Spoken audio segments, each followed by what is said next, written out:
Hi friends, मुझे उम्मीद है कि आप लोग अच्छे होंगे। दोस्तों, आज हमारा चैप्टर है परसेंटेज, जिसमें टाइप फर्स्ट है।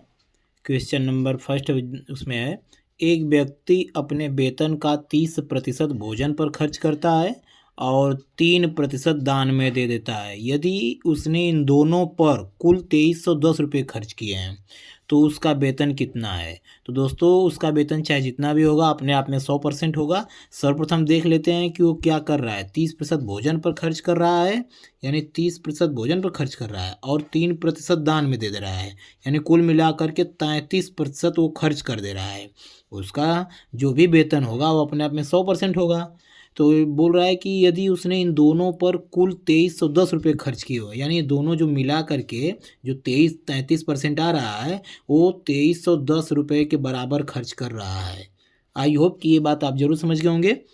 यानी 33% की वैल्यू जो दिया हुआ है 2310 रुपये है, तो 1% की आप वैल्यू निकालेंगे तो 33 इधर भाग देगा। 1% की जब वैल्यू निकालेंगे तो 33 इधर क्या करेगा, भाग देगा। तो 33 से जैसे ही आप इसको कटाएंगे तो इसका वैल्यू आ जाएगा 7 बार में 231 आ जाएगा और जीरो लग जाएगा, यानी 70 बार में कट जाएगा।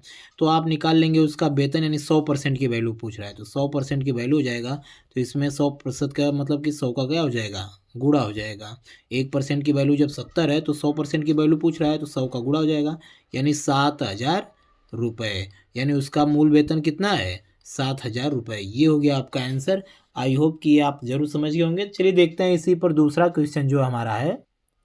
अभी दूसरा क्वेश्चन भी टाइप फर्स्ट ही चल रहा है, क्योंकि जितने भी टाइप मैं पढ़ाऊंगा आपको उतने टाइप में दो दो क्वेश्चन लगभग पढ़ा ही दूंगा। चलिए देखिए, क्वेश्चन नंबर सेकेंड है इसमें। रामू अपने वेतन का 8% भोजन पर और 15% किराए पर एवं 7% मनोरंजन पर खर्च करता, 2% बच्चों की शिक्षा पर व दान पर तथा 1% अन्य आवश्यक वस्तुओं पर खर्च करता है। यानी वह इन सभी पर कुल मिलाकर 4620 रुपये खर्च कर रहा है, यानी कुल मिलाकर के 4620 रुपये खर्च कर रहा है। तो हम ये जितने भी परसेंटेज दिए हुए हैं खर्च का, ये सब जोड़ लेते हैं। यानी 8% भोजन पर, 15% किराए पर दिया हुआ है एवं 7% मनोरंजन पर और आपका 2% बच्चों की शिक्षा पर और 1% अन्य सामग्रियों पर, अन्य आवश्यक वस्तुओं पर खर्च कर रहा है। यानी कुल मिलाकर के आपका हो गया 15 8 23 7 30 2 32 1 33% जो है आपका ये खर्च कर रहा है। तो ये कितना रुपया खर्च कर रहा है, 33 तो परसेंटेज हो गया। कुल मिलाकर 4620 रुपये खर्च करता है, यानी 33% की जो वैल्यू है 4620 रुपये है। तो आप इसी तरह निकाल लेंगे 1% की वैल्यू, तो 1% की वैल्यू हो जाएगी 4620 में आपका 33 जो है भाग देगा। तो 33 से इसको जैसे ही कटाएंगे आप, आपका आ जाएगा 140। 33 से इसको कटाएंगे तो 14 बार में कटेगा और ये जीरो लग जाएगा, 140। तो आपका 1% की वैल्यू हो जाएगी 140। तो सवाल में क्या पूछा है, तो वह भोजन पर कितने रुपए खर्च करता है। तो दोस्तों पूछ रहा है तो भोजन पर कितने रुपए खर्च करता है, तो भोजन पर कितने परसेंट खर्च करता है, भोजन पर जो है 8% भोजन पर। तो 1% की आप जान गए कि वैल्यू 140 रुपये आ चुका है। तो 8% की वैल्यू, यानी भोजन पर बस केवल खर्च बताना है, टोटल खर्च नहीं बताना। टोटल अगर बताना होता तो 100% की वैल्यू बताना होता। भोजन पर बस केवल पूछा है तो 8% की वैल्यू पूछा है। तो 140 में 8 का क्या कर देंगे आप, मल्टीप्लाई कर देंगे। तो 140 में 8 का मल्टीप्लाई करेंगे तो आएगा 1120 रुपये। यानी भोजन पर आपका जो खर्चा है 1120 रुपये है। दोस्तों, यदि किसी भी क्वेश्चन में कोई भी प्रॉब्लम रहेगा तो आप कमेंट करके जरूर पूछ सकते हैं। चलिए देखते हैं क्वेश्चन नंबर नेक्स्ट और टाइप भी नेक्स्ट। देखिए दोस्तों, टाइप सेकेंड है। इसका मतलब कि पहले टाइप में दो क्वेश्चन बताया, अब सेकेंड टाइप में भी दो क्वेश्चन बताऊंगा।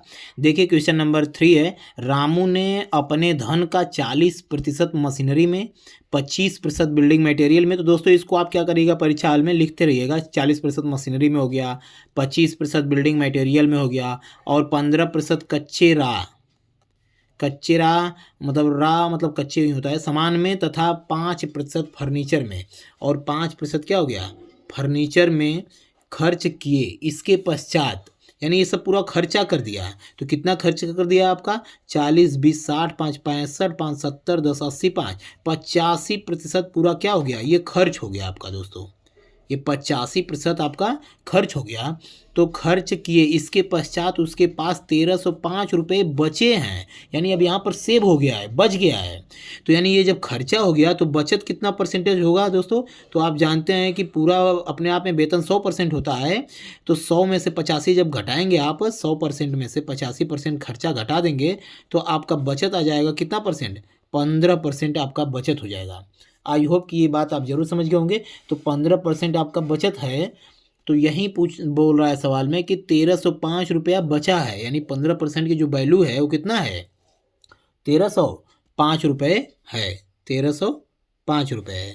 तो 1% की आप वैल्यू निकाल लेंगे, तो 15 से इसको कटाएंगे तो 15 वाटे 120, फिर बचा 10, 15 पचे 75, 15 छक्के 15 सत्ते 105, यानी 1% की वैल्यू आपकी हो जाएगी 87।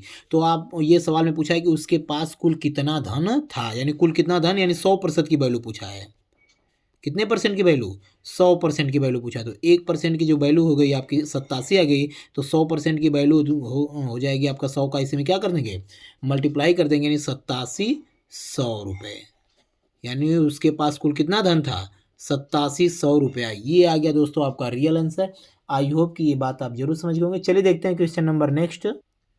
देखिए क्वेश्चन नंबर 4 है, राधा अपने वेतन का 40% भोजन पर, यानी जो भी उसका वेतन है उसका 40% भोजन पर तथा 20% मकान किराए पर तथा 10% मनोरंजन पर, पढ़ते जा रहे हैं हम, लिखते जा रहे हैं साथ में, तथा व्यय करती है, यानी आपका इतना व्यय करती है। तो कितना व्यय हो गया इसका कुल खर्चा? 40 20 60 10, 70% उसका जो है व्यय होता है।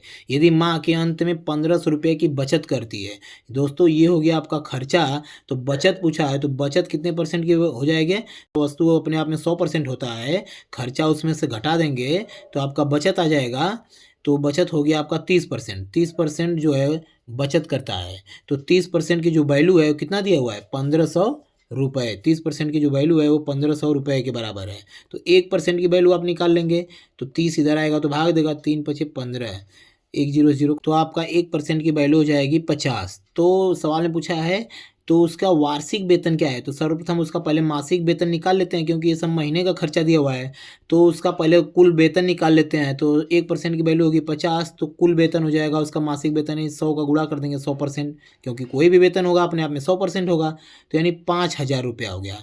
5000 रुपया उसका मासिक वेतन है। लेकिन सवाल में पूछा है कि उसका वार्षिक वेतन क्या होगा? तो वार्षिक वेतन यानी कि वार्षिक वेतन बराबर हो गया 5000 में 12 का क्या कर देंगे? गुणा, क्योंकि एक वर्ष में 12 महीने होते हैं, ये एक महीने का है, तो 12 पचे 60, यानी 60,000 रुपया हो गया वार्षिक वेतन। ये हो गया आपका रियल आंसर। आई होप कि इतनी बात आप जरूर समझ गए होंगे।